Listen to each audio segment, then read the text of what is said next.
నమస్తే. పంచాయత్ ఎన్నికల వేళ బీఆర్ఎస్ పార్టీ దీక్షా దివాస్ కు పాల్గొంటుంది. ఒక్కసారి మంత్రి సీత గారు మాట్లాడే ప్రయత్నం. దీక్షా దివాస్ సంబంధించి దీక్షా దివాస్ గతంలో అధికారంలో ఉన్నప్పుడేమో ఒక్కరోజు చేసిర్రు, ఈరోజు 10 రోజులు చేస్తున్నారు.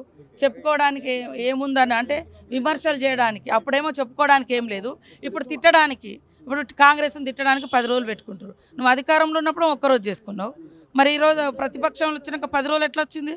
నువ్వు ఒకవేళ పెడితే ఒక వారం రోజులు 10 రోజులు ఆనాడే పెట్టుకోవాలి కదా అధికారంలో ఉన్నప్పుడు. ఇప్పుడు తిట్టడానికి పెట్టుకో. అన్ని అబద్ధాలు, నోరు విప్పితే అబద్ధాల మీద బతుకుతున్నారు వాస్తవాన్ని. మాలాంటి వాళ్ళ మీద కూడా అబద్ధాలు దుష్ప్రచారం చేస్తున్నారు వాళ్ళ సోషల్ మీడియాలో అడ్డం పెట్టుకొని. అందుకని మాకు కూడా కడుపు రగిలిపోతుంది.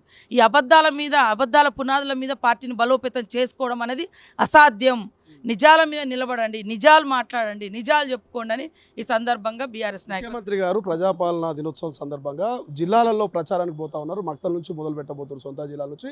ఇది ఎన్నికల ప్రచారంలో అనుకోవచ్చు అని చెప్పేసి కూడా బీఆర్ఎస్ నాయకులు చెప్తారు. ఎన్నికల ప్రచారం కాదు, మేము గత అధికారంలోకి వచ్చిన కాడ నుంచి వారం రోజులు ఈ కార్యక్రమాలు చేస్తున్నాం. వాళ్ళు పందా మార్చిర్రు, వాళ్ళు ఎన్నికలు ఉన్నాయి కాబట్టి 10 రోజులు పెట్టుకున్నారు, మేము కాదు.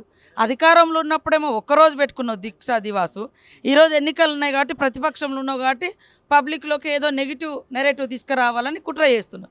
మా ముఖ్యమంత్రి గతంలో కూడా 10 రోజులు చేసిర్రు, ఇప్పుడు కూడా మేము 10 రోజులు చేసుకుంటాం. Thank you so much. ఇది కేవలం అధికార పార్టీని మీద గతంలో ఒక్కరోజు చేసినటువంటి దీక్షా దివాస్ని ప్రస్తుతము 11 రోజుల పాటు చేస్తూ ఉన్నారు. ఎందుకనేది కూడా సీతక్క ప్రశ్నిస్తున్నటువంటి పరిస్థితి మనకు అనిపిస్తుంది. బట్ ఏదేమైనప్పటికీ మాత్రం దీక్షా దివాస్ పేరుతో మరోసారి ప్రజల్ని మోసం చేయడానికి గ్రామాలలోకి వెళ్ళే ప్రయత్నం చేస్తూ ఉన్నారు. కానీ గ్రామాల్లో ప్రజలు నమ్మేటువంటి పరిస్థితి అయితే లేదు. మేము గతంలో 10 రోజుల పాటు ప్రజాపాలన దినోత్సవం చేశాము, అదే రీతిలో 2వ సంవత్సరం కూడా ప్రజాపాలన దినోత్సవాలు 10 రోజుల పాటు సంబరాలు మేము చేయబోతున్నామంటూ కూడా మంత్రి సీతక్క చెప్తున్నటువంటి పరిస్థితి. కెమెరా పర్సన్ అజయ్తో శ్రీశైలం, తొలి వెలుగు, హైదరాబాద్. అసలైన తొలి వెలుగు.